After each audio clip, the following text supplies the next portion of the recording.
Solar Eclipse June 2020. What an auspicious date. It is the first cosmic event that's happening for the year. Now, a solar eclipse is very important because it links us to other eclipses that we've had in our past.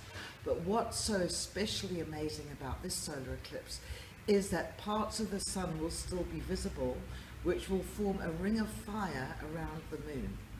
Now, if you can imagine that the sun illuminates everything inside you, it's that magic spark that makes everything happen, and the moon makes you connect with your deepest emotional feelings.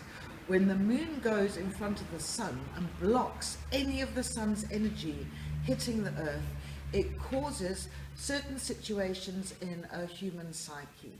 So you may start thinking about things that are very different to the way that you normally live your life, or you may be thinking that you need a change, and round about the time of a solar eclipse you'll start to find all these feelings just brimming and bubbling to the surface.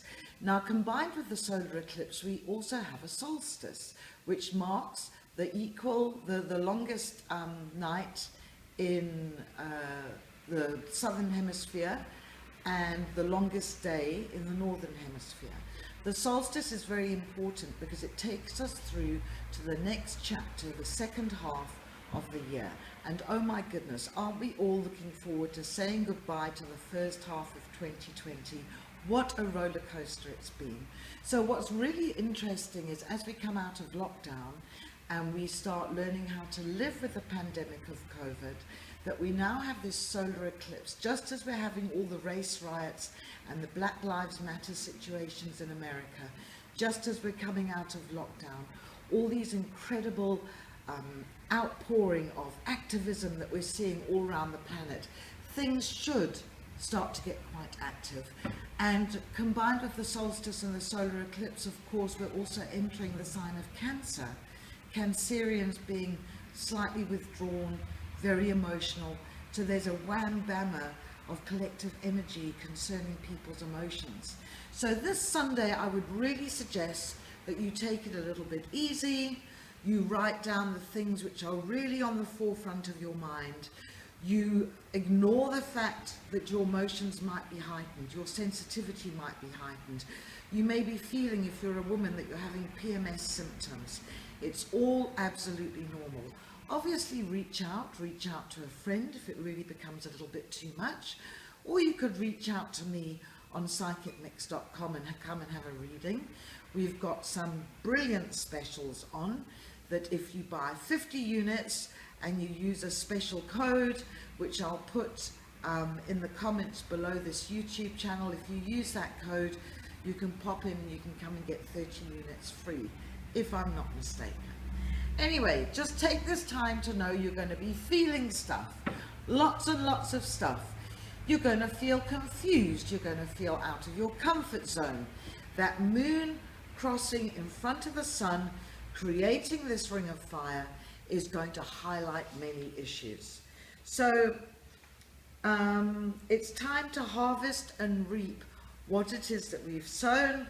Throw out all the weeds. So what's not needed anymore, toss it. Whether that's boyfriends, girlfriends, friends, items you don't use anymore, clear out the clutter of your life. So we have Mercury in retrograde. We have 4 other planets going in retrograde. We have a solstice and we have a solar eclipse. So don't be surprised if all of this is influencing the way that you think. You're not alone. Lots of people are feeling this way, and if I were you, just out of interest, start looking at the news headlines that start to come in over the next few days. Your power card for this weekend is that you need to count your blessings. Remember, gratitude brings more gratitude. Your angel card is all about embracing your power. You are powerful than you even know, and your thoughts create your reality. And then finally we have a chakra card, and the energy with this is all about seeing what cannot be seen. It's a new perspective, it's gaining a sense of truth, it's gaining knowledge and a strong sense of clarity. So now you're all prepared for the solar eclipse.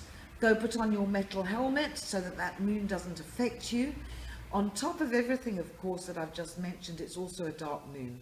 So we should be all feeling deep down inside ourselves, going inwards and doing a little bit of soul searching. So have a wonderful weekend, and I hope you found this podcast interesting. Please subscribe so that you'll press the button below so that when we do our updates of our weekly tarot readings, you can be updated and you can pop in and see what I've got to say. Lovely meeting you. Namaste.